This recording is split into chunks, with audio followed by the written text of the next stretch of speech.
Hi, I'm the Recruiting Maven and welcome to my channel. Wanted to have really a heart-to-heart talk or a rant really about recruiting, interviewing really. From the side of a recruiter I can tell you all kinds of funny things, but certainly I'm sure that a lot of you have a lot of complaints. I know I have plenty as a candidate myself. So I'm going to share with you some of my funny anecdotal situations that I've either been in as a candidate myself or as a recruiter. People are very funny though. I think as a recruiter, I take things with a grain of salt. Fidgeters. I'm a fidgeter. Can't stop talking with my hands because of my cultural background on both sides of the fence, meaning my dad and my mom, Italian and Cuban. It's really, really tough. So it's hard for me to sit still, and if I'm not using my hands, then I'm fidgeting.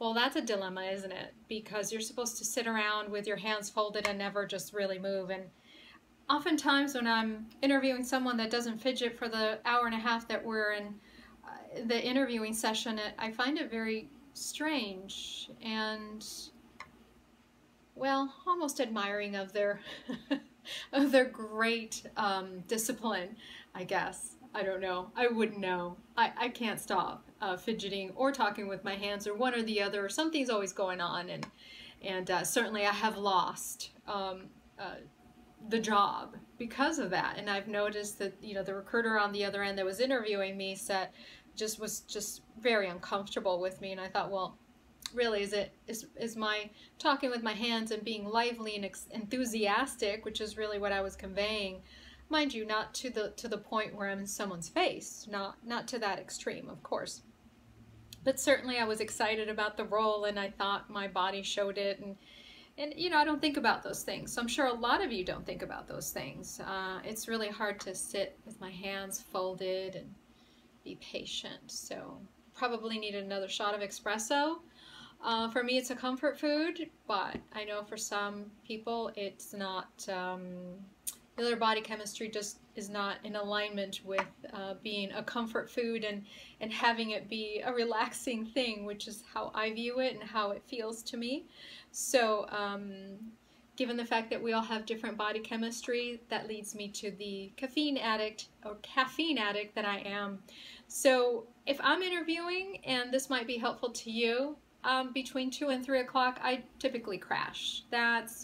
I need a second or third cup of coffee by then. And if I am going into an interview, I will actually have a shot of espresso at least 20 minutes before, so I know it's kicked in. I'm like full, ready to go, and I'm feeling good. I'm in that zone. I have enough energy, because a lot of times when I don't, I will crash, and it shows, and I just become exhausted, and an hour and a half into, you know, an interview, it's hard to stay focused and all these things. So knowing and understanding the type of person that you are is helpful to me. The more coffee, the better, but that might not work for you.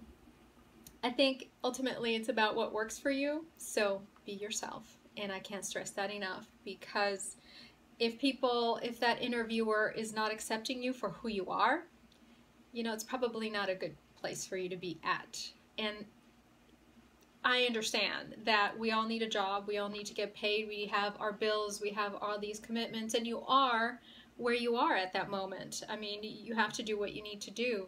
But honestly, the writing is on the wall, and you should think about, you know, if there's not that resonance and you do get that job and you understand that maybe you didn't like that interviewer or the people that interview you during, say, a panel interview, it's not going to work out long term, and if you stick with it, you probably are going to be miserable. So just something to keep an eye on, because I think there has been, there still is to a certain degree, a mentality of, you know, just go out there and just get a job and everything will be okay. And ultimately, I think your spirit, your mind, there's a dissension among the ranks, right? There's no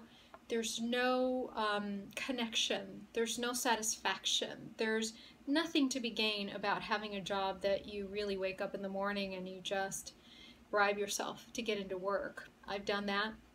Guess what my bribe was? A Starbucks coffee. So, and that becomes costly too, right? So, you know, you've got to be really honest with yourself, right? And so part of that you know, interviewing process, it is a two-way street. Make sure that you like the people that you're going to be working with. And yeah, you know, they say first impressions are, you know, the best impressions, are very, very telling. But as sometimes there's more to it than that. Perhaps that person's having a bad day as an interviewee or interviewer. And I do cut people a lot of slack on both sides, you know, depending on where I am on that fence. So if I'm being interviewed or I am the interviewer, I give that person a lot of leeway. You know, one of my favorite pieces of interviewing people is their phone going off.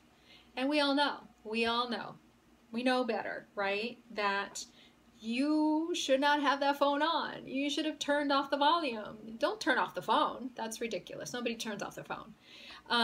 But, you know, it's going off. It's tweeting. It's, you know, twinkling. It's, you know, all these fun, cutesy, and I have had some very explicit lyrics as phone ringers.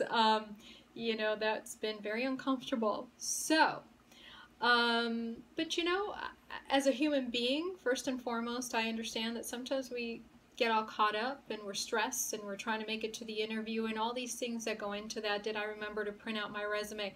Again, that stressful portion of you know, going into an interview, and you think, or possibly you don't think, that you turned off the ringer, or you assume that you did and then you didn't. So for me, a first infraction, the first time it happens, no big deal. Hey, you know, could you please turn off your phone? I would really appreciate it.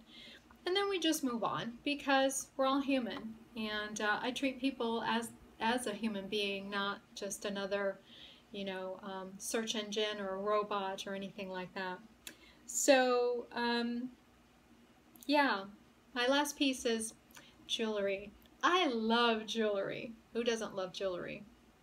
Okay, well, I know somebody very close to me that doesn't like jewelry as much, but she hoards her jewelry, and so, you know, at some point she'll start wearing that, and she's very dear, and I love her very much, and so she's a wonderful daughter. But she's a jewelry hoarder, and I will tell you that I love jewelry because it expresses who I am, and it tells you a lot about myself. Some days I want to jazz it up, some days I don't want to jazz it up, and you know, and you know, they tell you just nice little stud earrings. Don't wear a lot of jewelry. Not a lot, you know, if you have your wedding band, wear just that, you know. And for me, it's a distraction, because I love jewelry. So I'm going to ask you about it and maybe, you know, spend 5 minutes on it going, wow, that's such a great piece. Where other people, and I've noticed this, and it's unfortunate, but again, we're all human beings, and so they may not like it. Maybe they don't have the budget for that piece that now you're just showing off. Maybe it's a 3-carat diamond, and I think that's fabulous. So if you can afford it, go ahead and buy it and wear it, you know. But you know, not everyone's self-esteem, right, is what it should be. And so just be very conservative, and no dangly earrings, no hoops. It also depends where and whom you're interviewing with. So, you know, when I have interviewed software engineers, I still get some guys with ponytails. Yes, the 90s are over, for sure, but we still get guys like that. And, yeah, nice t-shirt, jeans, and that's okay too. But if that's a cultural norm for that group that I'm interviewing with, I don't mind. You know, it is what it is. You be you, and you can only be the best that you can be, and that is yourself, your truest self. And during an interview, if, you know, you've got my jazz hands and, you know, a shot of espresso or two helps you get through that, then I say, by all means, you do what you need to do, because, you know, I've had some bad experiences in interviewing, and so had one biopharma company, just a lovely lady, but she spent 45 minutes of my 2-hour interview talking about herself and her accreditations and her wonderful accomplishments, and I actually only spoke 10 minutes, and I knew by the end of those 10 minutes I had not gotten the position but not because of anything I said. It's because simply I was so disappointed in the process. I was disappointed in her, and I think it showed. I have a very expressive face, even if I'm sitting still. It's really hard for me not to convey how I feel. So it's, you know, I think a lot of recruiters don't realize how they're coming across either. It's hard to connect with somebody who is being a blank wall and just going through the process and checking off their boxes as you go through the interview, and not really connecting with you. And I think my style has been is to connect with you first. Hey, how's your day? How's traffic? I want to make sure that, you know, something happened to you that I understand, and I do take that into account in our interview, and just to at least say, hey, you know, hopefully you're relaxed. Can I get you some water? You know, cup of coffee? So, can't help but to say that. But it's always nice when somebody makes us feel welcome and at home, because again, the stress of, you know, going into an interview is so difficult. And I think a lot of recruiters forget to humanize themselves, you know, remember how it felt to be on that other end. So I got carried away quite a bit there at the end. So just want to wrap things up and say I'm here. I would love to hear some comments about what your experience have been, the funny, the good, the bad, the ugly, whatever it is. I'm up for it. I certainly have, can probably counter whatever it is that you've experienced. But just remember, we're all human, and none of us are perfect. And life, you know, can be challenging sometimes. So I wish you the very best of luck in your job search, and drop me a comment below. And I look forward to seeing you in my next video. Take care. Have a great day.